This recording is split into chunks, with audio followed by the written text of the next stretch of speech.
I'm married and 33 years old. My husband David and I have been married for 10 years, and we have a first-grade daughter named Betty. We're a family of 3. I've loved drawing since I was a kid, and now I work in the arts. I'm also pregnant with our second child, and each day gets harder as my belly grows. Even though David is very busy, he tries to come home early and helps with chores and taking care of our daughter.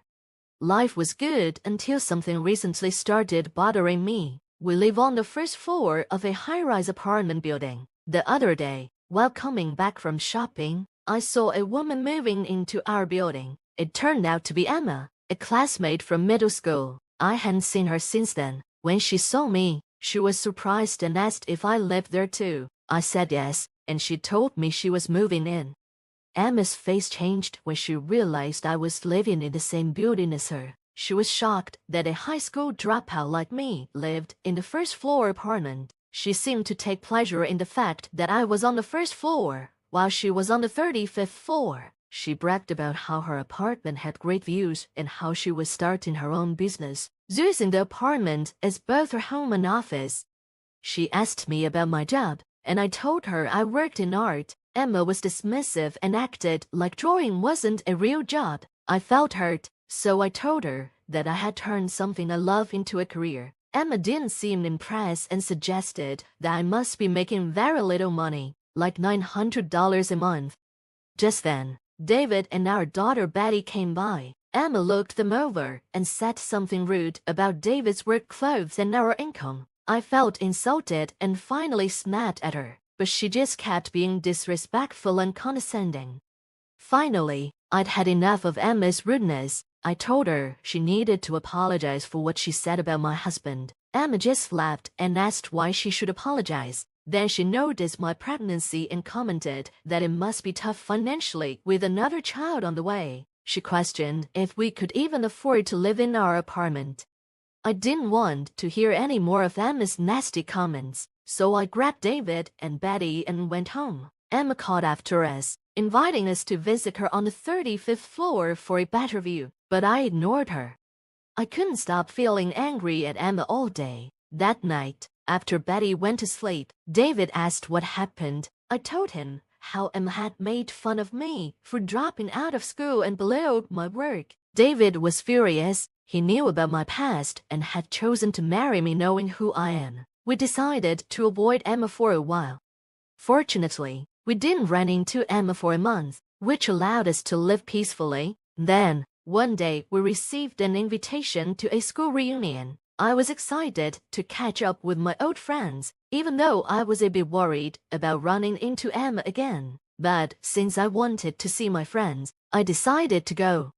The reunion was held in a hotel ballroom. As soon as I arrived, I reconnected with friends I hadn't seen in years. We had a great time catching up, talking about our families and careers. But then, out of nowhere, we heard Emma's voice behind us, saying something rude about being around poor people. As expected, she was still the same.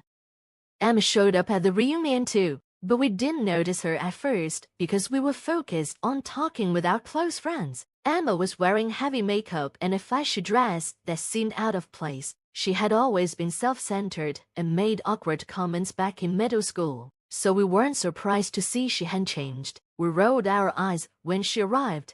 One of my friends finally spoke up and asked Emma who she was calling poor. Emma replied, "Who else but Mary? She's a dropout, so she must be poor and lives on the first floor. I live on the 35th floor, so it's like a master-servant relationship." Emma laughed after saying this, and some friends were upset and confronted her, but she didn't seem sorry at all. Emma kept making rude comments, suggesting I should move to a cheaper apartment if I didn't want to be caught poor. She even told me to leave the reunion, since I supposedly earned only $900 a month. My friends were confused and asked if I really only made $900 a month. I explained that's just what Emma believes. Emma then interrupted and said I was only working a part-time job because of being a dropout. While she was a CEO, a male classmate spoke up and said, "Emma, don't you know Mary is a well-known artist?" Emma looked puzzled and asked, "An artist? Who cares?"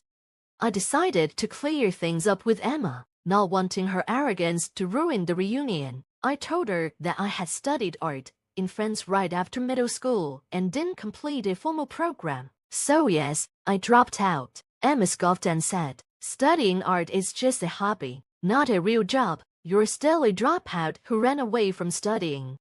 Emma clearly didn't understand. I decided to explain more about my work. I told Emma that I had spent years training and now run an art gallery while also creating my own artwork. I have fans and have even held my own exhibitions. Some of our classmates have bought my art. After training in France, I returned to New York and started my art career, which has become successful in recent years. David and I met at one of my exhibitions, and we clicked, which led to our marriage.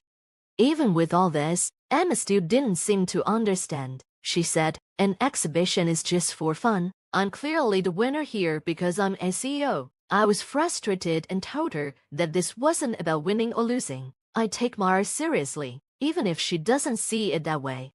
Emma then asked why we live on the first floor if I'm making so much money. I explained that we used to live on a higher floor, but since I'm pregnant and elevators can't be slow, we moved to the first floor for convenience. Emma didn't seem to accept my explanation.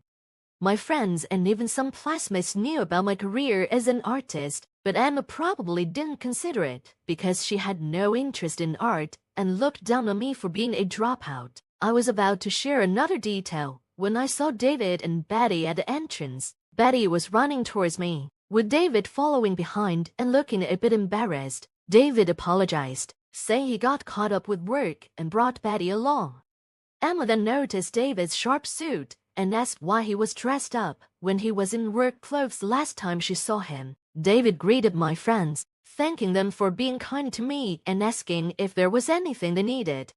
Just then, the reunion organizer rushed over to thank us for providing the venue. He praised the food and drinks, saying everything was excellent. David's parents owned the hotel, and David, now the CEO, had generously offered it for free. Emma's face turned pale when she heard this. I dropped out of middle school and only have a high school diploma, which seems a bit unusual. There's a reason for it, but we live in different worlds. She had looked down on me as poor, but here I was as an artist and the wife of a CEO. Emma was shocked and asked why a dropout like me was married to someone so important while she, an elite, was still single. She seemed bitter and challenged me on how I managed it. David finally noticed Emma and said, "Oh, we've met before. Sorry for being in work clothes last time. I was helping with a neighborhood cleanup. As the owner of the high-rise, it's important to maintain good relations in the community." Emma's face went white. "Wait, you own that high-rise?" she asked. David explained that his family had been wealthy for generations, involved in hotel management and owning many properties, including the high-rise where we live.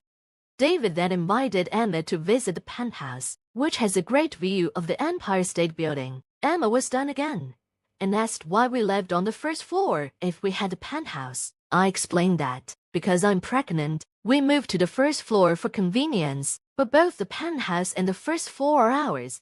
Emma was speechless and looked like she couldn't believe it. Seeing the reaction from our friends and feeling that I had ruined the reunion's atmosphere, I decided to leave with David and Betty. As we were leaving, Emma muttered something rude about a dropout being so cocky.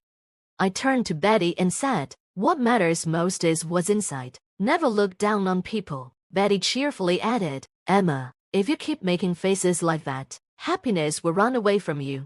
Everyone laughed, and the mood of the reunion improved. Emma, now embarrassed, quickly left. The reunion continued on a positive note.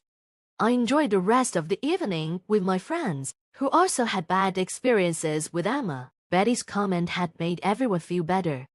Months went by, and we didn't see Emma at the high-rise again. One day, David came home and told me that Emma had finally moved out. She hadn't paid rent for 3 months, and we had to get a lawyer to issue an eviction notice. Emma left town quickly after that.